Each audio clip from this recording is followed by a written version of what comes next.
Hello, my lovely listeners. This is Dina, and welcome to Fluentors, where you learn English naturally through storytelling, emotion, and rhythm.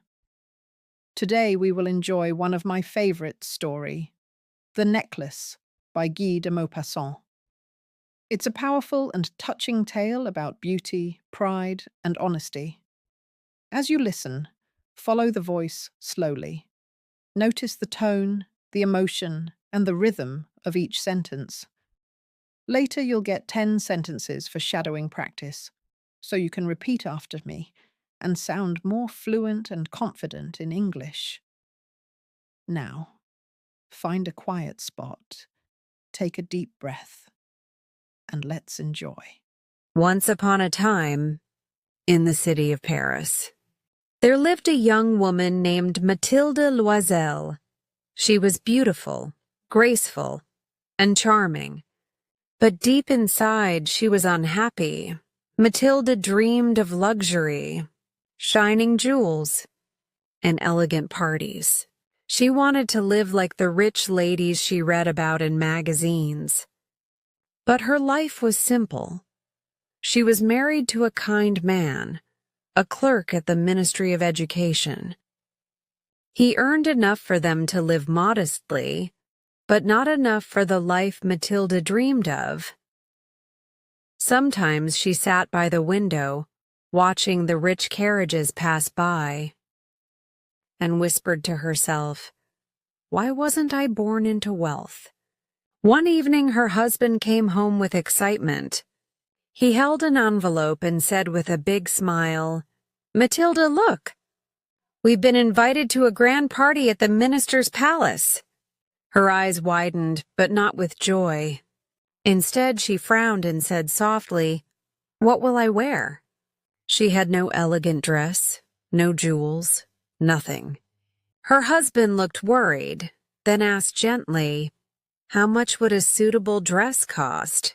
She hesitated, then said, "Maybe 400 francs. He turned pale. That was all his savings, but he wanted her to be happy. So he gave her the money he had saved for a hunting gun. A few days later, the dress was ready. It was lovely, soft silk, perfect fit, but Mathilde looked sad again. Her husband sighed. "What's wrong now?" She whispered, "I have no jewelry. How can I go to the party without jewels?" He smiled kindly. "Ask your friend, Madame Forestier, to lend you something." The next day, Mathilde visited her rich friend. Madame Forestier opened her jewelry box. Inside, glittering necklaces, pearls, and diamonds. Mathilde's eyes sparkled. Then she saw one, a stunning diamond necklace, and her heart raced. "May I borrow this one?" she asked. "Of course," said Madame Forestier. The night of the party arrived. Mathilde looked breathtaking, elegant, radiant, glowing with joy. Everyone admired her beauty, her grace, her charm. Men wanted to dance with her. Women envied her dress. It was the most wonderful night of her life. At dawn, she and her husband returned home. Mathilde stood before the mirror, wanting to admire herself once more, but suddenly froze. The necklace was gone. She screamed, "It's gone! It's gone!" They searched in her dress, her coat, the carriage, but the necklace had vanished. They didn't tell Madame Forestier the truth. Instead, they looked all over Paris for a replacement. Finally, they found one, exactly the same. But it cost 36,000 francs. They borrowed money from everyone they knew, sold everything they owned, and took terrible loans. Mathilde returned the new necklace silently. Madame Forestier barely looked at it. She just said coldly, "You should have returned it sooner." Then began 10 long years of suffering, Matilda and her husband worked day and night to repay their debts. They moved into a small attic, did all the hard chores themselves. Matilda washed floors, carried water, and looked much older now. Her beauty faded. Her hands grew rough. Her voice lost its softness. But finally, after 10 years, their debt was paid. One day, Matilda saw Madame Forestier walking in the park. She hesitated, then went to speak to her. "Hello, Jean," she said, smiling sadly. Her friend stared at her, shocked. "My poor Matilda, you've changed so much." Matilda replied, "Yes, I've had a hard life. Do you remember that diamond necklace I borrowed?" "I lost it," Madame Forestier gasped. "But my dear, that necklace was not real.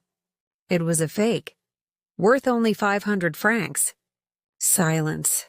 Matilda stood frozen. Her lips trembled.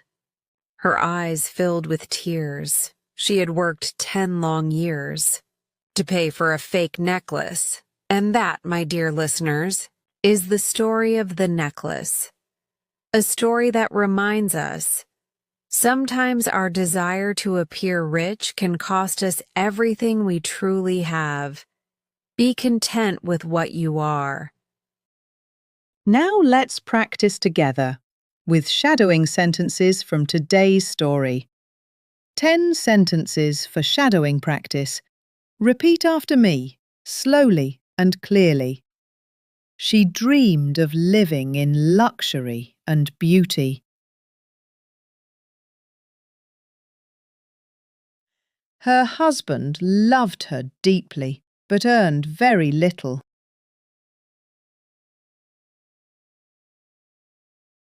They were invited to a grand party at the minister's palace.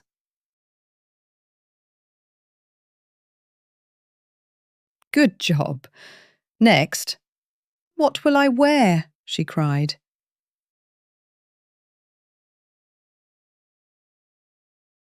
She borrowed a beautiful diamond necklace from her friend.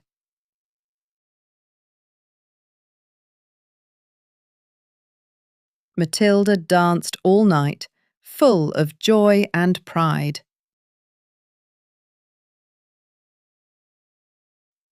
When she returned home, the necklace was gone. Next, they borrowed money and replaced it with a new one.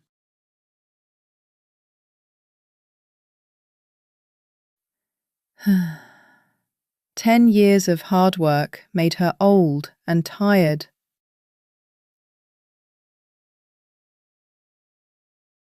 The necklace was fake, only worth 500 francs. Perfect. Thank you for listening, my friends. If you enjoyed this story, listen again tomorrow. Slowly, carefully, and shadow along with my voice. Because every time you listen, your English becomes smoother, clearer, and more natural. Until next time, this is Dina, wishing you peace, passion, and the joy of learning